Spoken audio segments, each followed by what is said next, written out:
Ajo që na bën ne të jemi brenda grigjes së Zotit është një parakusht i domosdoshëm.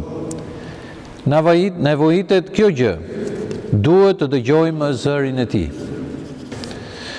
Nëse doni të jeni dhëntë mia dhe unë të jem bariu juaj, duhet të më dëgjoni.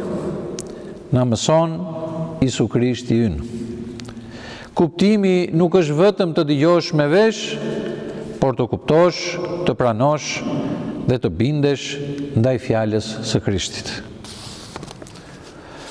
Secili prej nesh ka dëgjuar dhe vazhdon të dëgjojë fjalët e Zotit në leximin e Ungjillit, predikime, biseda shpirtërore, katekizëm, mesazhe nga rrjetet sociale të kishës nëpërmjet radios Ngjallja dhe çdo burimi tjetër të kishës sonë.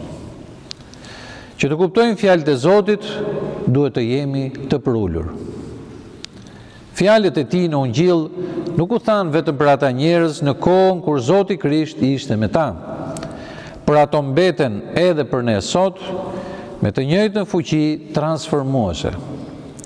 Këto fjalë na drejtohen dhe ne sot personalisht, me secili nga ne Zoti kërkon të flasë dhe ne duhet që ta dëgjojmë. Fjala e Zotit duhet pranuar.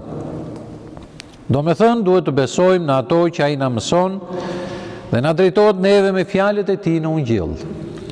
Duhet të besojmë pa asnjë dyshim se fjalët dhe mësimi i Tij është i vërtet, dobiprurës dhe shpëtimtar. Sigurisht që çdo kush ka të drejtë të pyes, të kërkojë një shpjegim apo qartësi. Këtë shpjegim të fjalës së Zotit e ka kisha që është trupi i Krishtit. Kisha ortodokse ka autoritetin që të përcjellë dhe të shpjegojë mësimin e Ungjillit të shenjtë, fjalën e Perëndisë. Në vazhdim na kërkohet dhe diçka që pasi kemi dëgjuar, kuptuar dhe pranuar mësimin e Zotit Krisht, duhet i bindemi fjalës së Tij. Bindja na bën të jemi të krishterë të vërtet dhe nxënës të Tij. Bindja ndaj Zotit dhe fjalës së Tij nuk është një nënshtrim skllavërues, ideologjik ose imponues. Në natyrën e Tij, Zoti nuk është diktator, i cili ushtron presion ose dhunon psikologjikisht, siç mund ta keq kuptojnë disa.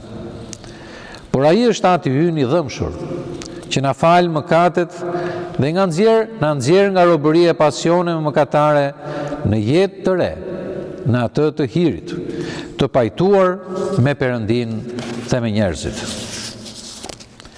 Bindja ndaj Zotit është zgjedhja që ne bëjmë me vullnetin ton të lirë, të kryejmë dhe të mbajmë mësimin dhe porositë e Zotit.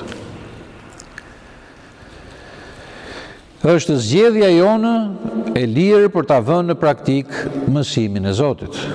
Bindja është nënshtrimi që i bëjmë vetes sonë për të mohuar dëshirën, neglizhencën, egoizmin dhe krenarinë tonë.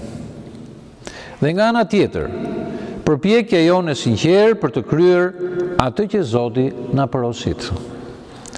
Do me thënë, nëse na porosit të jemi të përullur, duhet të përpiqemi e të luftojmë mendimet dhe veprimet tona krenare dhe egoiste.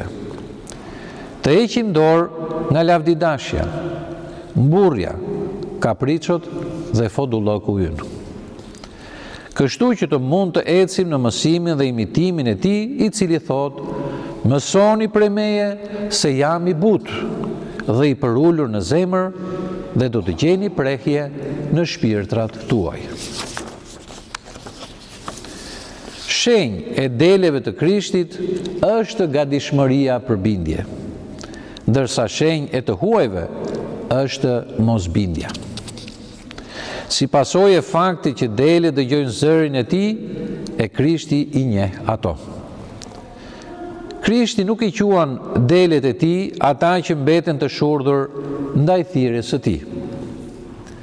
Kur Zoti thot i njoh ato, këtu nuk do të thot vetë për një njohuri mendore, por është një marrëdhënie personale me gjithë ata që e dëgjojnë me bindje zërin e tij.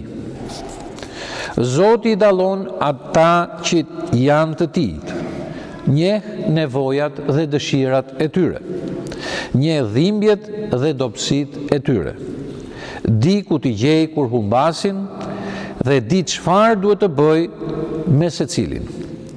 Siç thuhet, Zoti i njeh ata që janë të tij. Dhe më vinë nga pas. Njoja është e ndërsjellët.